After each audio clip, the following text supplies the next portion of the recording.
ayant constaté qu'un certain nombre de personnes souhaitaient le retour du service militaire, voire du service militaire obligatoire, même quand elles ne l'avaient pas effectué elles-mêmes, alors qu'elles auraient pu le faire, je me suis dit que j'allais un petit peu vous faire part de mon expérience en tant qu'appelé au service militaire. Voilà, quand j'étais jeune, j'étais militant politique et j'étais donc persuadé qu'il fallait que les citoyens acquièrent un certain nombre de compétences dans le domaine militaire parce que ça peut toujours servir. Bien, j'ai été volontaire dans une école d'officiers de réserve, mais heureusement pour moi, j'ai pas été pris parce que j'étais un peu gringalé. J'avais passé l'année à préparer l'agrégation que j'avais eu en juillet et j'étais donc physiquement pas du tout entraîné. J'avais fait très peu de sport. Bref, je fus donc affecté au premier régiment de dragons à Lure, dans la Haute-Saône, à l'ouest du territoire de Belfort. Et j'arrivais là-bas, un régiment un petit peu bizarre. La devise, c'était Royal d'abord, premier toujours. Alors c'est un peu bizarre pour un régiment de la République française. Mais bon, après tout, les dragons avaient été créés pour aller massacrer les protestants dans le sud de la France et puis les convertir de force. Mais enfin bon, bref. Donc j'arrivais là-bas, et j'effectuais mes premières semaines de formation ou d'entraînement, on faisait un peu de sport, de la marche, beaucoup de marche, de la marche, de la course, le parcours du combattant, enfin bon. Et au bout de plusieurs semaines, chacun a dû être affecté dans une unité particulière. Et moi, on me dit, voilà, mais tu as fait des langues, on va t'affecter aux transmissions. Donc, pourquoi pas, j'allais aux transmissions, et quand j'arrivais là, on me dit, voilà, ici, il faut apprendre le morse. Et j'ai appris le morse, donc pendant plusieurs semaines. C'est assez difficile à apprendre, hein. Il faut suivre, se mémoriser des suites d'impulsions courtes et longues de courant électrique qui correspondent à des lettres et les lettres correspondant à des chiffres, à des mots, bien sûr.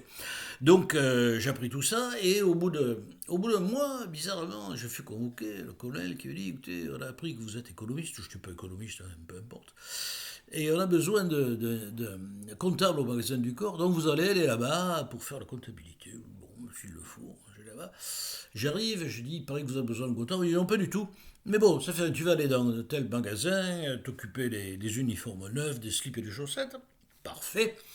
Donc j'allais là-bas et je tombais dans cette unité-là qui était un peu bizarre, dirigée par deux adjudants-chefs débonnaires. Il y en avait un qui était beaucoup d'ancienneté, il était un peu conservé dans l'alcool, là. Et alors les autres appelés, c'était bizarre. Il y avait trois types de gars. Il y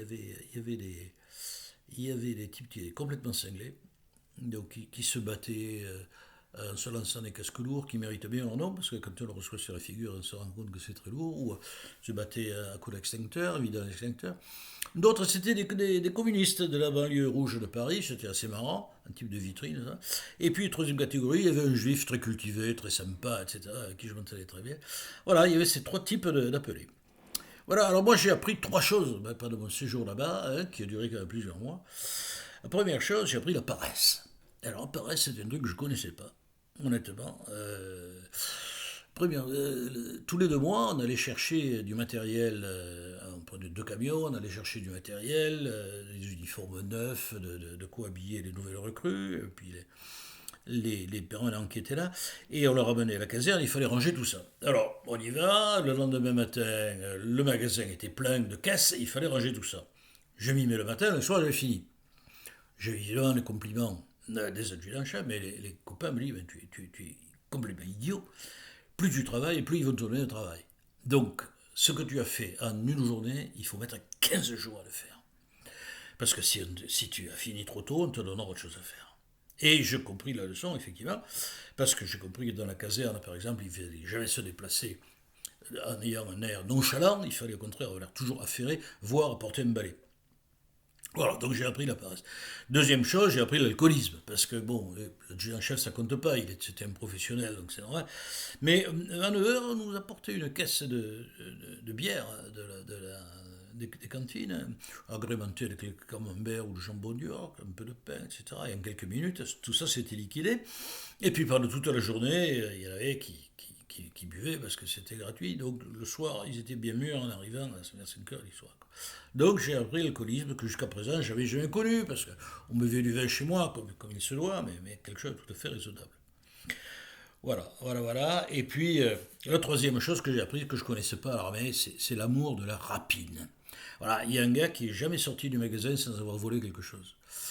Il habitait dans le coin, donc il y avait beaucoup de chasseurs dans la région, et chaque fois il a porté des tris, des ponchos, des trucs comme ça. Donc c'était tout à fait étonnant parce qu'il n'y avait aucun contrôle, aucun inventaire, aucun véritable truc. Et donc beaucoup de gens volaient, des ceintures, des chaussettes. Et quand les gars des cantines venaient nous porter à boire, ben, on leur faisait des petits cadeaux, etc. Et alors un jour il y avait l'inspection,